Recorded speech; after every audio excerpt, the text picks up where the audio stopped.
தேவனுடைய பிள்ளைகளே, இன்றைக்கும் நம்முடைய வாழ்விலே இவ்வித கடைசி நிலைகள், சாக போகும் தருவாய், தொழில் நின்று போகிற நிலை, படிப்பு முடிச்சு போகிற நிலை, ஐயா இனிமே வாழ்க்கையில ஒரு நன்மையும் வராது அப்படின்னு சொல்ற நிலை. கர்த்தர் என்ன சொல்றாருன்னா, நீ பயப்படாத, இந்த காலத்தை நினைச்சு நீ கலங்காத, நீ பயப்படாதே, நான் உன்னோடு கூடவே இருக்கிறேன். நீ தண்ணீர்களை கடக்கும் பொழுது நான் உன்னோடு கூட இருப்பேன், ஆறுகளை கடக்கும் பொழுது அவைகள் மேல் புரளுவதில்லை. நீ அக்கினியில் நடந்தாலும் வேகாதிருப்பாய், அக்கினி ஜுவாலை உன் பேரில் பற்றாதிருக்கும். நான் உன் தேவன், நான் உன் தேவன். பயப்படாத. உலகத்தில் இருக்கிற சக்திகளை குறித்து, நஷ்டங்களை குறித்து, கஷ்டங்களை குறித்து, இல்லாமைகளை குறித்து, உலகத்தில் இன்றைக்கு மனுஷனுக்கு எதிராய் புறப்பட்டு வருகிற தீய சக்திகளை குறித்து கலங்காதே, பயப்படாதே. கர்த்தர் உனக்கு ஒரு ஆண் பிள்ளையை கொடுத்திருக்கிறார். ஒரு புதிய ஆசீர்வாதம் பிறந்திருக்கிறது. இந்த நாள் இது நல்ல நாள், ஒரு புதிய சரித்திரம் பிறந்த நாள். இதுவரைக்கும் நன்மை வரலல்ல, பாடுபட்டு கிடைக்கல, போராடி வந்து சேரல, எதிர்பார்த்து வந்து சேரல. எப்பொழுது கேட்டாலும் தீய சக்திகளே, எப்பொழுது கேட்டாலும் ஐயா தோல்வி தோல்வி தோல்வி என்ற சத்தம் உன் காதுகளில் கேட்டுக்கொண்டிருந்தது. இன்று கர்த்தர் சொல்லுகிறார், திகைப்படைந்து போகிற உனக்கு சொல்கிறேன், பயப்படாதே, நன்மை உண்டாயிற்று, ஆசீர்வாதம் வந்தது, நன்மையின் காலம் பிறந்து விட்டது, அதிசயம் நடக்க போகிறது. நீ நன்மையை பெற்றாகிவிட்டது, ஆசீர்வாதத்தை பெற்றாகிவிட்டது, ஆசீர்வாத துறவு திறந்தாகிவிட்டது. எத்தனை பேர் விசுவாசிக்கிறீர்கள்? ஹல்லேலூயா. பயப்படாதீங்க, எதை குறிச்சு பயப்படாதீங்க. கர்த்தர் நம் பட்சத்தில் இருக்கிறார். மனுஷன் நமக்கு என்ன செய்வான்? உலகம் நமக்கு என்ன செய்யும்? உலகத்தில் இருக்கிற சக்திகள் நமக்கு என்ன செய்யும்? உனக்கு எதிராய் புறப்பட்டு வருகிற எந்த ஆயுதமானாலும் அது வாய்க்காமல் போய்விடும். அது வாய்க்காது வாய்க்காது வாய்க்காது. மனுஷனுடைய சூழ்ச்சி பலிக்காது. ஆமென். நீயோ விடுதலை பெற்ற பெண்மானை போல் கர்த்தரை மகிமைப்படுத்துவாய். ஏற்ற நேரத்தில் சொன்ன வார்த்தை அவளை ஆரோக்கியப்படுத்திற்று. இன்றைக்கும் பரிசுத்த ஆவியானவர் சபையினுடைய தடுமாற்றத்தை, சபையினுடைய ஆதங்கத்தை அறிந்தவராக, பல கஷ்டங்களை அனுபவித்து இருதயத்தில் துக்கித்து, ஐயா ஒரு நன்மையை பெற்றுவிட மாட்டேனா, ஒரு ஆசீர்வாதத்தை பெற்று எடுக்க மாட்டேனா, ஒரு மேன்மை என் வாழ்க்கையில பெற்றெடுக்கும் காலம் எனக்கு கிடைக்காதா, எனக்கு ஒரு புதிய வாழ்வு மலராதா? கர்த்தர் சொல்கிறார், சோராதே, பதறாதே, பயப்படாதே, நீ நன்மையை பெற்றாகிவிட்டது. கரங்களை தட்டி ஆமென். மட்டுமல்ல, வேத புஸ்தகத்திலே நாம் வாசிக்கும் பொழுது வேதம் சொல்லுகிறது, அப்போஸ்தலர் பணி 27ஆம் அதிகாரம் 22வது வசனத்திலே வாசிக்கும் பொழுது, திடமனதாய் இருங்கள் என்று இப்பொழுது உங்களுக்கு தைரியம் சொல்லுகிறேன், கப்பற் சேதமே அல்லாமல் உங்களில் ஒருவனுக்கும் பிராணச்சேதம் வராது. 276 பேர் கொண்ட ஒரு கப்பல் பிரயாணம். அதிலே தேவ மனுஷனாகிய அப்போஸ்தலனாகிய பவுல் உண்டு.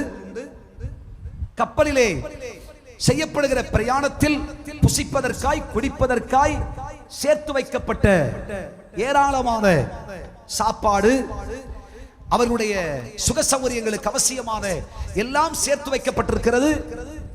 தாங்கள் இதுவரை சம்பாதிச்சது, வாழ்க்கையில கிடைச்சது எல்லாமே ஐயா சாப்பிடணும்னாலே கப்பலுக்குள்ள தான் இருக்கு.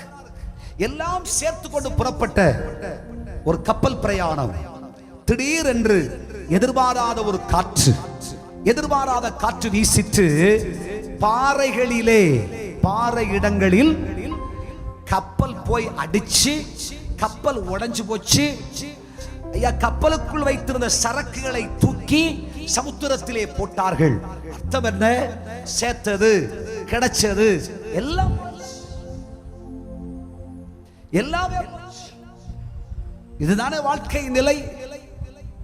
எதிர்பார்க்கவே இல்லை ஒரு புயல் காற்று, எதிர்பார்க்கவே இல்லை ஒரு வியாதி, எதிர்பார்க்கவே இல்லை ஒரு சண்டை, எதிர்பார்க்கவே இல்லை ஒரு குழப்பம், எதிர்பார்க்கவே இல்லை ஒரு பெரும் பிரச்சனை. அதனால வேலை போச்சு, சம்பாத்தியம் போச்சு, வாழ்க்கை போச்சு, மேன்மை எல்லாம் போச்சு. இப்பொழுது ஒன்றும் இல்லாமல் வெறுமையாக்கப்பட்டு 3 நாளாச்சியா, சாப்பிட கூட வழி இல்லையா, அவ்வளவு கஷ்டம். அது மட்டுமல்ல, கடைசி எங்களுடைய வாழ்நாள் முடிந்தது, பிராணச்சேதம் வந்துவிடும், செத்துருவோம், எங்க வாழ்க்கையே முடிஞ்சு போச்சு, எங்க நிலைமை எல்லாம் முற்று பெற்றது என்ற விரக்தியோடு கூட அவர்கள் தட்டு தடுமாறும் பொழுது கப்பல் மாலுமிகளை நம்பினார்கள். மாலுமிகளால் ஒன்றும் செய்ய முடியல, உலகத்தால் எதையும் கொடுக்க முடியல, உலகத்தால் எதையும் செய்ய முடியல. ஆம்பரியமானவர்களே, கஷ்டம் வரும் பொழுது, வேதனை வரும் பொழுது, எதிர்பாராத துயரங்கள், எதிர்பார்க்கலே இல்லையே இப்படி ஒரு வியாதி வரும் என்று, எதிர்பார்க்கவில்லையே குடும்பத்தில் இவ்வளவு பெரிய நோவு வரும் என்று, எதிர்பார்க்கவில்லையே நம்முடைய வாழ்க்கையில் இப்படி கண்ணீர் அடிப்போம் என்று, எதிர்பார்க்கவே இல்லையே இப்படி ஒரு துக்க நாள் நம்மை குறுக்கிடும் என்று எண்ணி பார்க்கவில்லையே.